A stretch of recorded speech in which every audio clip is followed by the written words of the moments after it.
Good morning, Bucknutters. Welcome to the Bucknuts Morning 5 here on Friday, April 7th, 2023. I am Dave Biddle. I'm very happy to be joined by Jonah Booker for his usual Friday visit. I hope to get to Ohio State's practice right after this, my friend. Another practice open to the media this morning. Can't wait. So right after we post the show, I'm going to get over to Ohio State. But, man, a lot to get into, JBook. Let's start with, of course, Air Noland announcing tomorrow night. 8:45 on a Saturday night. He's announcing. I love it. Air Noland on a Saturday night. What's your vibe here? Do you feel like Air Noland's going to pick the Buckeyes? I think he is, Dave. I know a lot of people are concerned, thinking early on in the week after his visit, sounded like he was a slam dunk to Ohio State. As we start trending towards the end of the week, there's been a little bit of chatter that maybe Ohio State was slipping. If you're listening to the Texas A&M side, Miami felt like they were sitting pretty comfortable early on. Then the confidence started to sway a little bit as the week progressed. So who knows? There's been some smoke saying that NIL might be involved here. But me personally, I just think that he had been waiting for that Ohio State offer for some time now. Keep in mind, he's former teammates with Jelani Thurman. Now, if it's going to be NIL, Dave, it's obvious that Ohio State is not going to give this kid any type of upfront money. But things have been trending in the right direction as far as how Ohio State is operating in the NIL space. If he wants to believe that he's going to get paid from Ohio State, he just needs to ask his former teammate Jelani Thurman.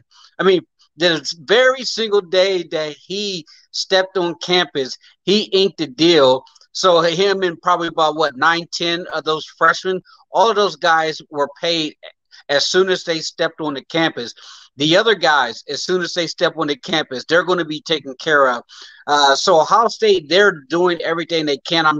Obviously there's a lot more room to get better. So if NIL is something that is attracting him, the thing for me, Dave, is you look at what Ohio State is doing quarterback-wise. Under Ryan Day, after C.J. Stroud is drafted, that's 3 straight quarterbacks in his system that are going to be drafted in the first round.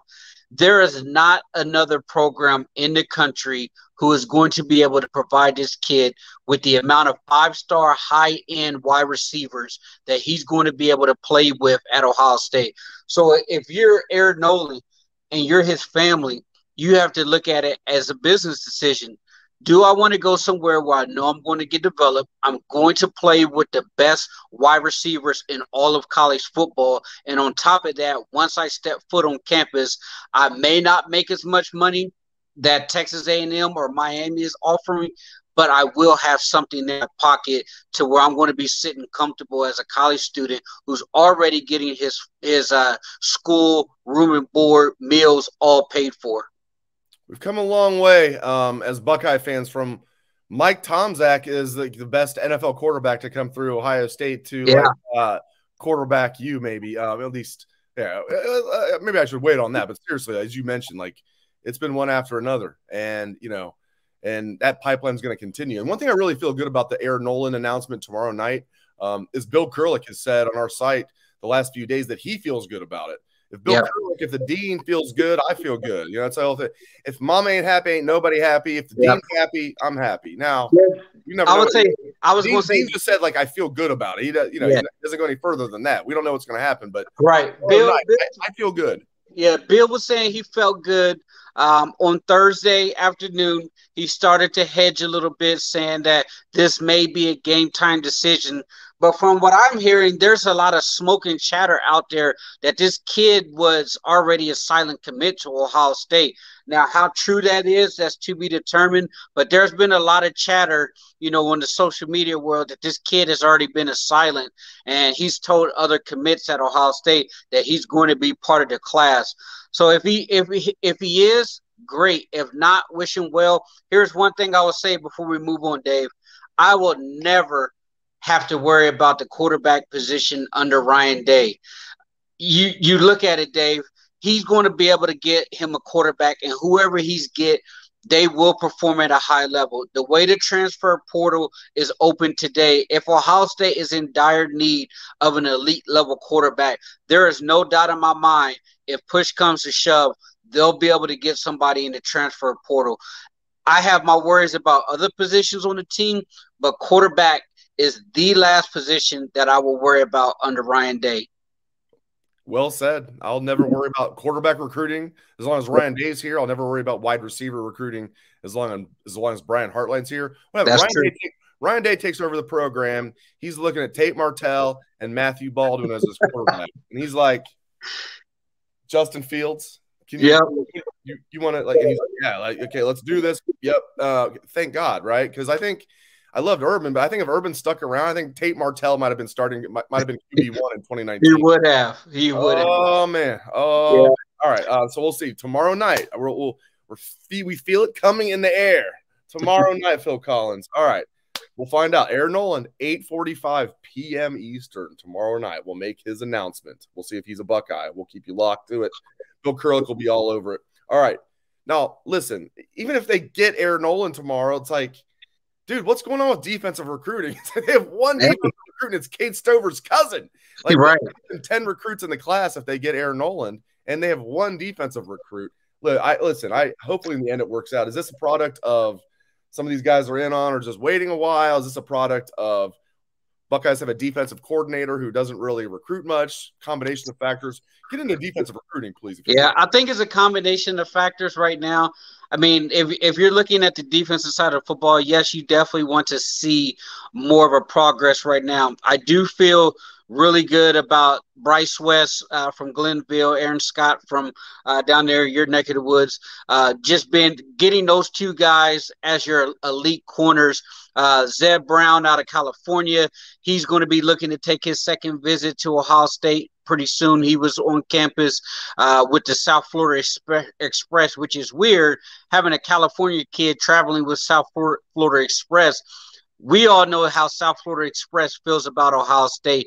He's the number 5 cornerback in the country. He grew up as an Ohio State fan. So you have to feel really good about where you stand with him because he's coming back next week with his parents. So that right there bodes well for the Buckeyes. You look at, the safety position, there's some top targets there that they're looking at. But I think you're going to get the Texas linebacker. He's attached to James Laurinaitis. Notre Dame was in on him pretty heavy when James was there. I think regardless where James is at, they're going to get the Texas linebacker. So there are some prospects. They still got a lot of work to do on the defensive line. That's really the one that's up in the air right now, Dave, because yes, they're targeting some guys, but you're not hearing say, hey, Ohio State is out front for this particular elite defensive lineman. So I am a little nervous about the defensive side. I do think there's a lot of work to be done. I truly believe that with Jim Knowles not being a heavy recruiter, Parker Fleming not being a recruiter, it really hamstrings and puts a lot of pressure on those other guys on that side of the football to recruit at a high level. I think Tim Walton is showing right now that he's probably the best recruiter on that side of the football. Because if you look at, Davison Igbinosa, you got him for the next couple years.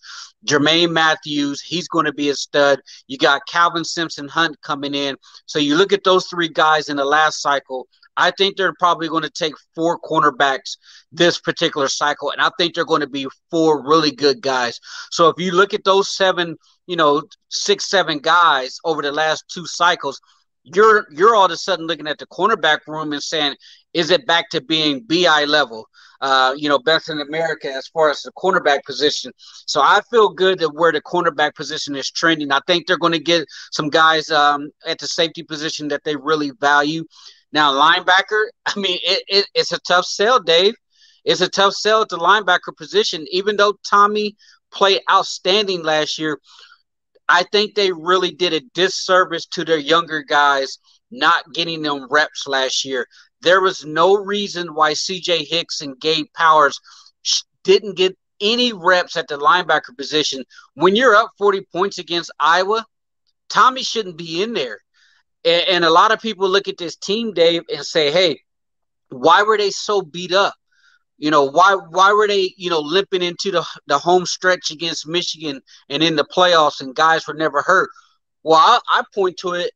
hey, when you're up 30 against Toledo's or the Indianas or the Iowas of the world, Wisconsin, Nebraska, get those guys out of there and get those younger guys some valuable experience. So when you're not rotating your linebackers, that is a tough sell on the recruiting trail. Larry Johnson is going to be Larry. I think Larry's going to get his guys. It's slow moving right now, and so I'm going to be patient because Larry, I'm going to give him the benefit of the doubt to say, hey, he's going to close strong because he's typically a guy, Dave. You followed him, since you've been here at the beat, even at Penn State. He's not one of those guys when it comes to recruiting that closes on a lot of guys early on in the cycle. He's usually one that starts slow and finish fast. So as we start to get into the season, November and December, that's when you start seeing Larry Johnson heating up. Tyleik Williams is a perfect example. He got him very late in the process. Many other examples. All right, let's look at the offensive line. It's one of the things I'm going to take a very close look at when we're at practice later this morning. What do you make of this offensive line? 3 new starters. Are you concerned? We'll get into the transfer portal in a moment if they're going to tackle that. But just look at the guys they have right now in spring. What are you seeing? Are you concerned? What do you like? I really like the interior. I think they're solid on the left side. Universally, you guys have mentioned it. The right side is the obvious concern. I mean, you listen to, other beat reporters and stuff. That has been the universal drum that's being beaten right now, is there are a lot of questions in regards to that right tackle's position. If you're, from what I've been hearing, they've been getting dominated. That defensive line has been destroying that right side. So now the question is, do they go into the portal? I know that you wanted to touch on that. I think they have to, Dave. But the thing is, I don't know how much quality or how good somebody's going to be in this next wave of portal guys that's going to be jumping in there. But I definitely think you have to kick the tires. You have to go try to bring in somebody else at that right tackle position. You're going to hope and pray and keep your fingers crossed that Zen and Tegra can develop. The light bulb comes on. Justin Fry is able to develop those guys, but I think there needs to be a little bit more competition. This right here is a product of missing on a lot of those elite tackles, Dave. And we're not going to sit here and blame it on Justin Fry. This has to go all the way back to when Stud was here. The cover was not where it needed to be when Justin Fry came in that first year. It was going to take him a year to get acclimated to the position, recruits getting used to him, building that trust, building that rapport with him. So that first year, I consider that just a wash. Now you look at this class, he's doing outstanding with the offensive line recruiting. You got the Armstrong twins. You got Mark Nave. You got the other highly regarded kid in Indiana that's already committed. So you feel good about where they're at right now, and that's recruiting the offensive line this cycle. But what we have right now, I do view it as a concern, and it needs to be addressed because breaking in a new quarterback, Dave, last thing that you want is to give him the yips because he's not feeling that protection from that right side. Yeah, I think they will get a tackle in the portal, but you make a good point. What's the quality going to be? Is that tackle they get in the portal? Let's say they do get one. Is he going to be better than Zen Mahalski? Is he going to be better than Tegra Shabola? We shall see, but I know they're gonna look for sure. All right, let's close with this. I know you want to get in. Man, this is going to get the peeps talking. This is a story from CBS Sports. I know you wanted to get into this. So Ohio State has the 5th highest recruiting budget in the Big Ten out of the 14 Big Ten schools, according to CBS Sports. The 5th highest recruiting budget in the Big Ten and 17th overall in college football. Go. I was really surprised to see this, Dave. I mean, the first thing that jumps out of my mind is, my goodness, Ohio State is doing more with less. I mean, when Rutgers has a much bigger recruiting budget than Ohio State, you have to ask, hey, what's going on here, Gene?